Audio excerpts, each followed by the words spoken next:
Starcrash opens with a woman in a barely there leather costume piloting a ship through a sea of neon stars. Her companion? A robot with a southern accent. Their mission?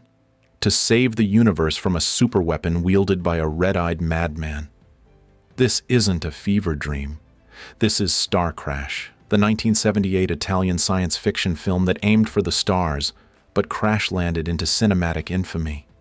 When George Lucas changed cinema forever with Star Wars in 1977, movie producers around the world scrambled to catch the wave of space opera fever. None embraced this opportunity with more unbridled enthusiasm and less regard for logic than Italian director Luigi Cozzi. With approximately $4 million, a fraction of Star Wars' budget, Cozzi created what would become perhaps the most gloriously misguided Star Wars knockoff in cinema history. Starcrash wasn't just a commercial disappointment upon release, it was savaged by critics who saw it as nothing more than a cheap imitation. Yet something extraordinary happened in the decades that followed.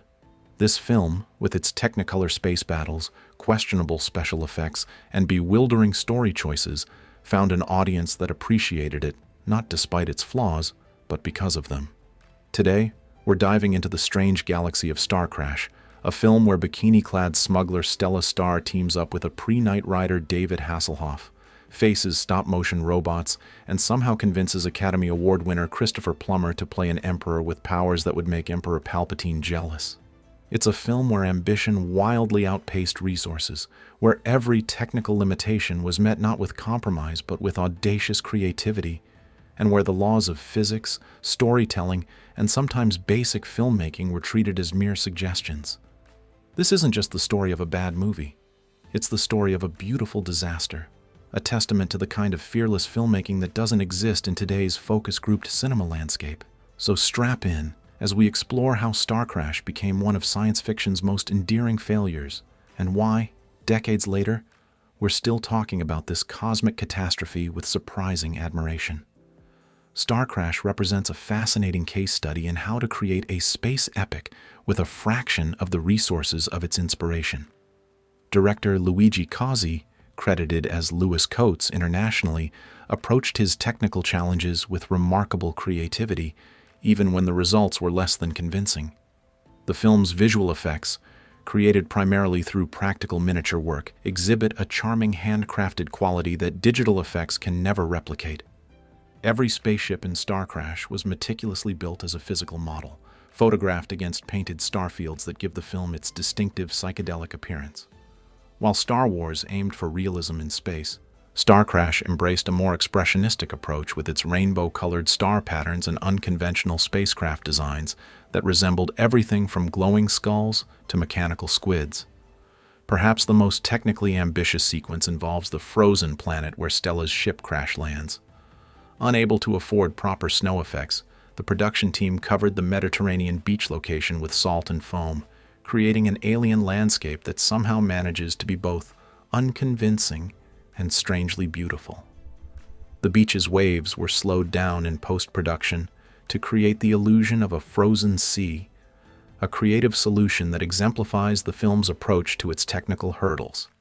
The stop-motion robot sequences display a similar determination to compete with bigger-budget productions. The female robots with swords, clearly inspired by Ray Harryhausen's skeleton warriors from Jason and the Argonauts, move with jerky determination across landscapes that don't quite match the lighting or scale of the live-action footage. Yet there's something undeniably charming about their persistent attack on our heroes. Filming primarily at Rome's Cinecittà Studios, the production faced constant challenges with its international cast. Caroline Munro later revealed that director Cozzi spoke very little English, leading to communication difficulties that often required multiple translators on set. This language barrier perhaps explains some of the film's more bewildering editing choices and performance inconsistencies. The costume design by Maurice Binder, better known for creating the iconic James Bond title sequences, deserves special mention.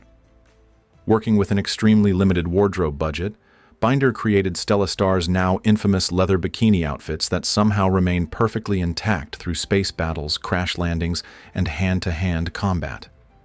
Meanwhile, the Emperor's golden throne room set was constructed largely from painted cardboard and repurposed decorations from Italian television productions, a testament to the production team's resourcefulness. John Barry's orchestral score provides Starcrash with a musical gravitas that the visuals often can't match. How the production convinced Barry, fresh off his work on The Black Hole and numerous James Bond films, to score this modest Italian production remains one of the film's most fascinating behind-the-scenes mysteries. His sweeping compositions lend legitimacy to even the most laughable sequences, creating a fascinating disconnect between what we hear and what we see. Starcrash assembles one of the most bizarrely compelling casts in sci-fi history, featuring established genre veterans alongside future icons, all navigating a script that defies conventional storytelling logic. At the center of this cosmic adventure is Caroline Munro as Stella Star, bringing surprising credibility to the role of a space smuggler turned reluctant hero. Already established as a Hammer horror queen and Bond girl, the spy who loved me, Munro approaches even the most ridiculous dialogue with admirable conviction, whether she's battling robots in her iconic black leather bikini or delivering lines like "Imperial battleship, halt the flow of time." With complete sincerity, Munro's screen presence anchors the film's wildest excesses. Particularly noteworthy is her ability to perform convincing action sequences despite the film's limited safety protocols. Munro later revealed she performed many of her own stunts, including a dangerous fall sequence that resulted in actual injuries. The most surprising casting coup is undoubtedly Christopher Plummer as Emperor of the Galaxy. Just a decade after his iconic role in The Sound of Music, Plummer brings unexpected gravitas to a character who spends most of his screen time on a golden throne delivering exposition.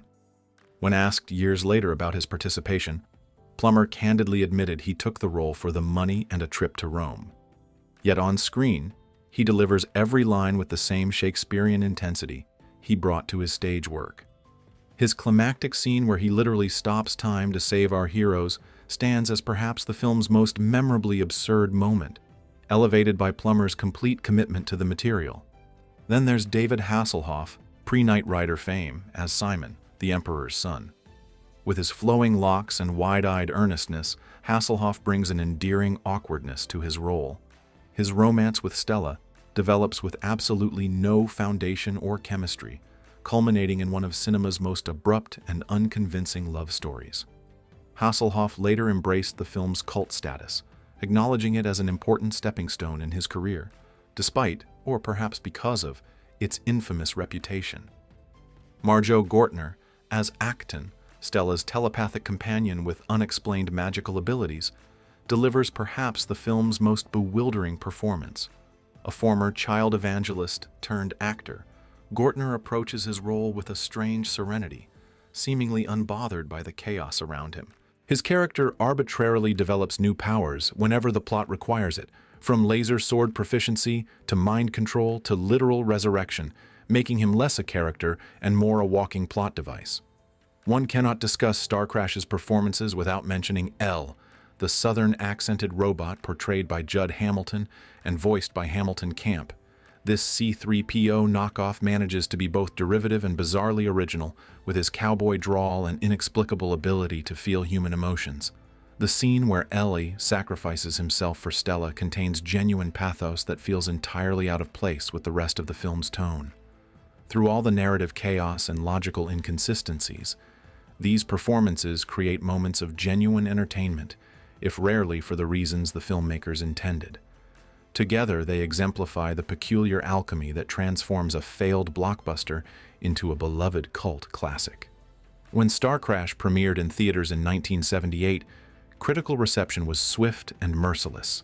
The New York Times dismissed it as a science fiction film that has virtually no merits, while Variety called it an inept Star Wars ripoff that doesn't even have the good sense to steal effectively. With Star Wars still dominating theaters, audiences largely ignored this Italian imitator, relegating it to brief theatrical runs and rapid obscurity.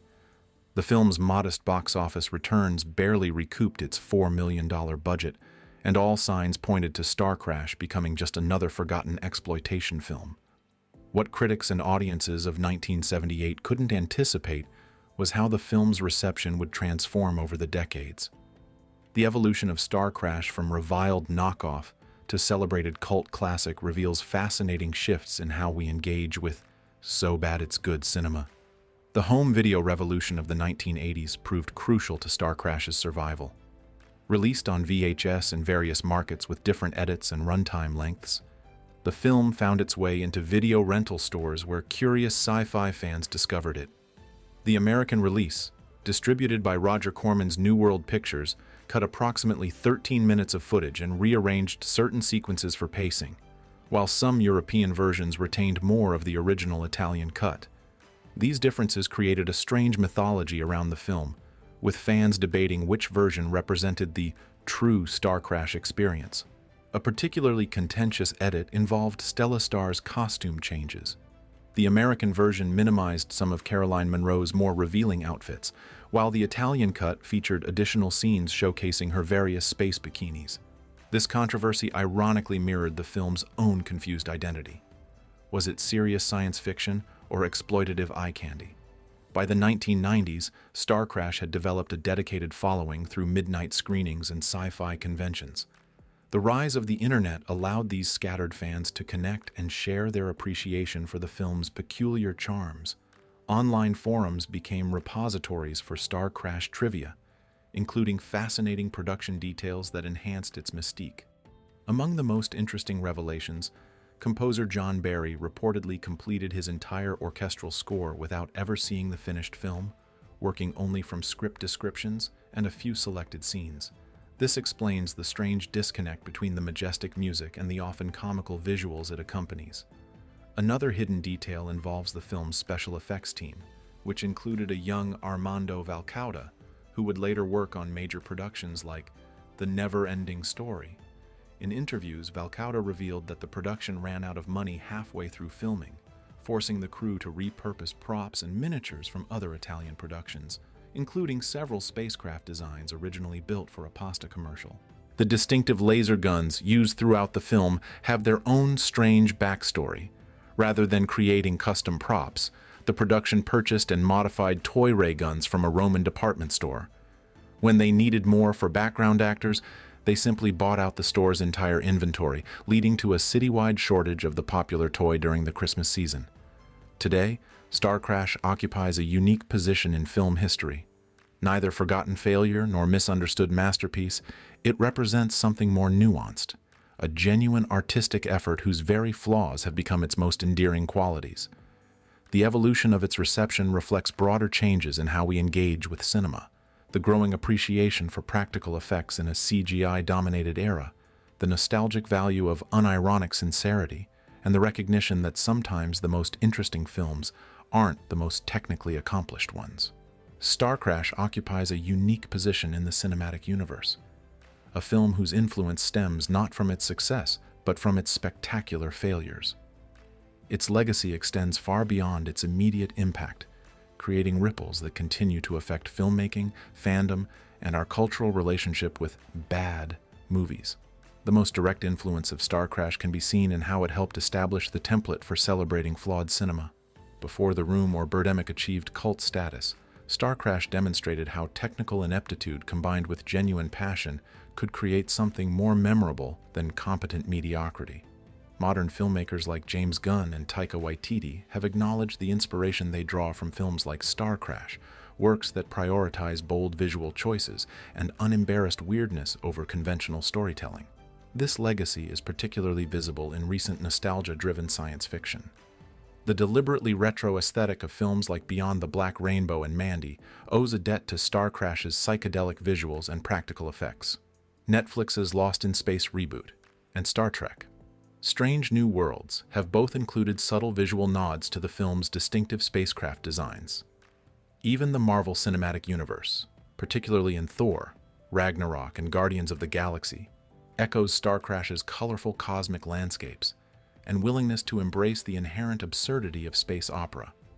The film's enduring appeal also reflects our changing relationship with media consumption. In an era of algorithmically perfect entertainment, there's something refreshingly human about Starcrash's flaws. Its visibility on streaming platforms has introduced it to a new generation who approach it not as a failed Star Wars clone, but as its own unique experience. Online communities dedicated to "so bad it's good cinema" regularly cite Starcrash as a foundational text, a film that rewards group viewing and shared appreciation of its peculiarities. Caroline Munro's portrayal of Stella Star has gained particular relevance in contemporary discussions of female representation in science fiction. Despite the obvious exploitation elements of her costume, Stella remains the unquestioned protagonist, competent, resourceful, and never relegated to damsel status. Modern viewers have reclaimed her as an unlikely feminist icon in the male-dominated sci-fi landscape of the late 1970s, celebrating how she commands every scene, regardless of how little she's wearing. Beyond its influence on cinema, Starcrash represents something increasingly rare in our current entertainment landscape: the big-budget swing for the fences that misses spectacularly. In an industry dominated by focus groups and risk management, films are rarely allowed to fail as ambitiously as Starcrash did. Its very existence reminds us of a time when filmmakers could pursue bizarre visions with real money on the line, creating works that might be commercial disasters but would never be forgotten. The recent restoration and celebration of exploitation cinema has positioned Starcrash as an important cultural artifact rather than just a curiosity. Academic film studies have begun examining it as a perfect case study in transnational cinema, an Italian production filtering American blockbuster sensibilities through European exploitation traditions. This scholarly attention has elevated Starcrash beyond mere bad movie status to something worthy of genuine critical analysis. Perhaps most importantly, Starcrash matters today because it represents the purest distillation of why we love cinema in the first place, not just for technical perfection or narrative coherence, but for moments of pure, unfiltered imagination.